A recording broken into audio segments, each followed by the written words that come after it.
कहानी की शुरुआत में हम एक बहुत ही खतरनाक टीम को देखते हैं जिसके सभी के सभी मेंबर्स ही पावरफुल थे और उन्होंने इस सब की वजह से पूरे शहर में तबाही भी मचा रखी थी क्योंकि उनका मिशन यहाँ पर मौजूद सभी बच्चों को पकड़ना था ताकि वो उन्हें टॉर्चर करते ही अपना गुलाम बना सकें। और वो करते भी ऐसा ही है जिसमें उनके दो सीनियर थे, एक में से बिग मैम की औरत और दूसरा उसका साथी जिनके हाथों से अब एक साल की बच्ची भी भाग चुकी थी, लेकिन वो उसमें जरा भी इंटरेस्ट नहीं था क्योंकि वो जानते थे कि इतनी जख्मी हाल में बच्ची ज्यादा देर भाग भी नहीं सकती, जिसकी वजह से उसे वहीं छोड़े अपने काम पर निकल पड़ते हैं क्योंकि वो जानते थे कि बच्ची जंगल में ही मर जाएगी। लेकिन सुबह आने के बाद उसकी किस्मत ही चेंज हो जाती है, जिसे अपने खेत में पड़ा एक आदमी देखते उठाकर घर ले जाता है। वो बच्चे का इलाज कराकर खुश भी बहुत ज्यादा थे क्योंकि उनकी अपनी भी कोई औलाद नहीं थी, जिसके लिए जैन को देखते ही अपनी बेटी समझ लेते हैं। अब हमारी कहानी 10 साल के बाद एक लड़की पर शिफ्ट होती है जो बहुत ही खूबसूरत होने के साथ साथ चालाक भी थी, और वो इस बार तो शाह वाले से बिना पूछे ही सामान लेकर अपनी गाड़ी में डालते वहाँ से चली जाती है। जो इस सब को लेकर गुस्सा तो बहुत ही था लेकिन कहता कुछ भी नहीं क्योंकि पुलिस वाले भी इस लड़की को देखकर छोड़ देते हैं, जो ऊपर से ड्राइविंग भी बिना लाइसेंस के कर रहे थे। जो कुछ टाइम गुजरते ही आखिरकार उसी खेत के अंदर पहुंच जाते हैं जहां पर कहानी के शुरू में हमने एक आदमी को बच्ची उठाता हुआ देखा था, और ये लड़की भी कोई और नहीं बल्कि जैन ही थी, जिसे उन लोगों ने गोद लेने के बाद अपनी बेटी बना लिया था। वो भी पढ़ाई में अच्छी होने के साथ साथ अपने फादर के साथ फार्म में भी हाथ बटाती ताकि वो रेस्ट कर सकें क्योंकि जैन की मॉम की हालत भी कुछ अच्छी नहीं थी,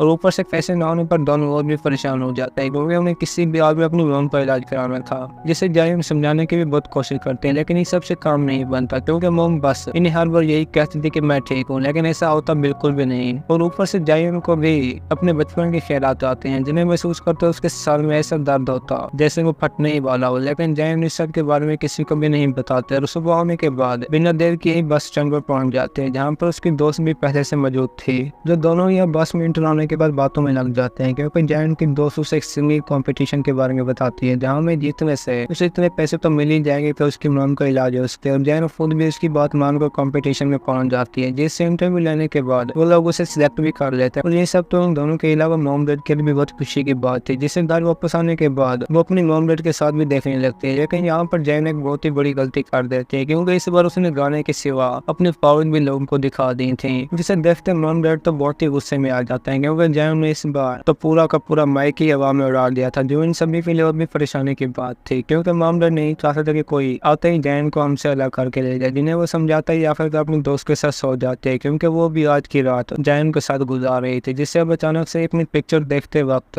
वही ख्यालात आना शुरू हो जाते हैं। वो खुद भी दोबारा से डिस्टर्ब हो जाते हैं, लेकिन इसमें हम उसके घर के करीब भी एक और आदमी को रुका हुआ देखते हैं जिसके बारे में जैन को बिल्कुल भी पता नहीं था क्योंकि उसके लिए खुद को संभाल पाना ही बहुत मुश्किल था। और ऊपर से ये दोनों सुबह होते ही अपने दूसरे ग्राउंड के लिए अब ट्रेन पर बैठे ही आगे जाने लगते हैं क्योंकि यार जैन का सॉन्ग में दूसरा राउंड था, जिन्हें उसी वक्त ही अपने सामने एक नोबल नाम का एक लड़का दिखाई देता है जिसके बारे में ये दोनों बिल्कुल भी नहीं जानते थे, लेकिन उसे जैन के बारे में सब कुछ पता था और वो उसे अपने साथ में चलने का कहता है, जिससे सुनकर जैन खुद भी परेशान हो जाता है क्योंकि वो नहीं चाहती थी कि मैं अपने पास्ट को दोबारा से दोहराऊं। जिसे अब नोबल मैन अपने हाथ के साथ थप्पड़ के इशारे से डराते ही वहां से चला जाता है, लेकिन वो था पूरी तरह से एक साइको लड़का, जिसे एक आदमी के टकराने पर गुस्सा भी बहुत जल्द आ जाता है। वो उसे ट्रेन के अंदर ही अपनी पावर्स के साथ मारते ही पकड़कर बाहर भी फेंक देता है, जिससे मालूम होता है कि वो भी अपनी शक्ल की तरह तो बिल्कुल भी शरीफ नहीं है। तो वहीं दूसरी तरफ जैन भी अपनी दोस्त के साथ आखिरकार स्टूडियो के अंदर पहुंच जाती है, जिसकी परफॉर्मेंस देखकर तो सब भी हैरान ही हो जाते हैं क्योंकि वो गा ही इतने अच्छे तरीके से रही थी,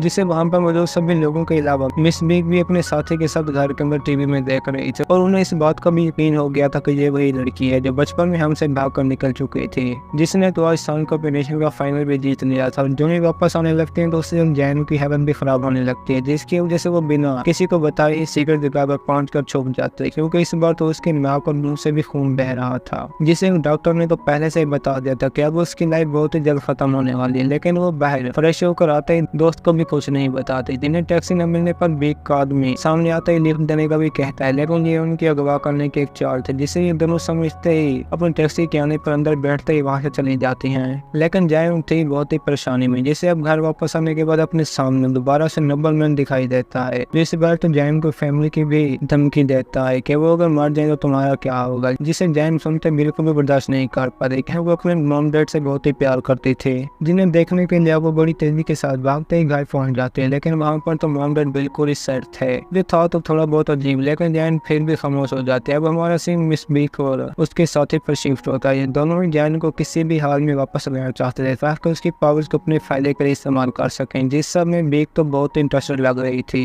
जो थी तो एक डॉक्टर लेकिन शैतान से काम भी नहीं। तो दूसरी तरफ जैन रात होने के बाद सो रही थी तो दोबारा से अपने सपने को देखकर वो भी डर जाती है। वहीं पर ही जोरों से रोने लगती है क्योंकि वो अब अपनी लाइफ को लेकर भी बहुत तंग थी, जिसकी वजह से बाहर जाते ही एक आदमी उसके सर पर गन पॉइंट कर देता है, जिसने अपनी पूरी टीम के साथ जैन के दोस्त को भी पकड़ रखा था। लेकिन ये उनकी सबसे बड़ी गलती थी, जिन्हें वो देखते ही अपनी पावर्स के साथ एक साथ ही वहीं पर मार देते। और ये सीन तो बिल्कुल ही कमाल का था। लेकिन अचानक अपने होश में वापस आने के बाद डर भी बहुत जाते हैं क्योंकि वो नहीं जानते थे कि ये सब किसने किया, जिससे वहीं पर अब नोबलमैन भी दिख जाता है और जैन को ये भी बता देता है कि मेरा कहा सच हो गया, क्योंकि नोबलमैन ने जैन को पहले से ही बता देता कि तुम्हारे अंदर सीक्रेट नेचर ऑफ पावर्स हैं, जिसको जानने के लिए वो अब जैन को अपने साथ भी चलने का कहता है। वो इस बार तो उसकी बात भी मान जाते हैं। जो सब भी अब जैन को अपने साथ गाड़ी में बिठाते ही बीक की तरफ निकल पड़ते हैं। आखिरकार पहुंचते ही उनके स्टॉप एक लैब के अंदर होता है, जहाँ पर बीक सभी बच्चों को पकड़ने के बाद उनके ऊपर सर्च करते थे क्योंकि उनके काम के सिर्फ पावर्स वाले बच्चे ही थे। जो इसी वजह से ही अब जैन को भी लैब में अंदर ले आने के बाद चेयर के साथ बांध देती है ताकि वो भी भाग ना सके, और अपने साथी से कहते हैं जैन को एक इंजेक्शन भी लगा देते हैं ताकि वो अपने पास्ट को याद कर सके। लेकिन जैन पर इस सब के जरा व्यसन नहीं होता है। ऊपर से वो हंसने भी लगते हैं क्योंकि वो पहले से इन सब के बारे में जानते थे, लेकिन ये नहीं जानते थे कि वो कहाँ पर मौजूद है, जिसकी वजह से जैन ने माइक के ऊपर पावर भी जानबूझकर इस्तेमाल की ताकि बीक उसे देखते ही अपने पास बुला सके। और होता भी ऐसा ही है क्योंकि इंजेक्शन लगने से जैन की लाइफ भी कुछ और सर बढ़ चुकी थी, जिसे देखते बीक तो हक्की बक्की ही रह जाती है क्योंकि यहाँ तक जैन को लेकर आने की सारी प्लानिंग उन्हीं की नहीं बल्कि जैन की अपनी थी।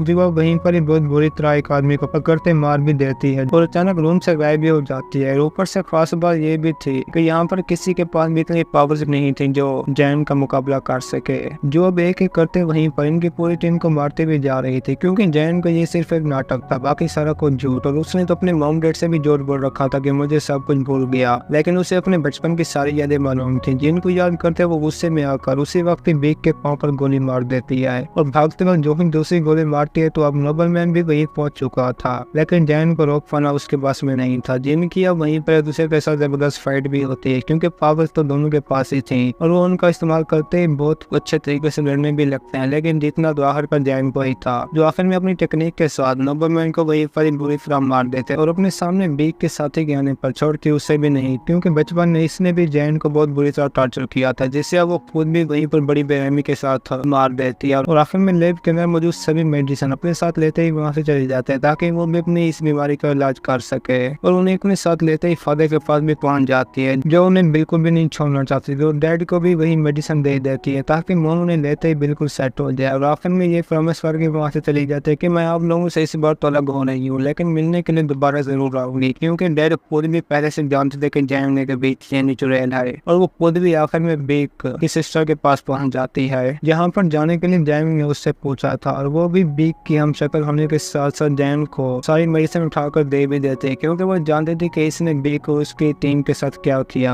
या वही कुछ अपने साथ तो बिल्कुल भी नहीं होने दे सकते थे। और ऊपर से उसे अपने सामने को लड़की भी देखती हुई दिखाई देती है जो चुपके से जैन पर नजर रख रही थी, लेकिन वो अपने सामने पर उसे देखते ही हंसने लगते क्योंकि वो जानते थे कि ये भी मरने वाली है, और उसे ये कहते ही खामोश करा देते कि अगर तुम मेरे सामने तो मैं तुम्हारा भी सर फोड़ दूंगी। और इसी के साथ हमारी भी आज की ये कहानी खत्म होती है। दोस्तों, अगर आपको हमारी कहानी पसंद आई हो तो वीडियो को लाइक और चैनल को सब्सक्राइब जरूर कीजिए।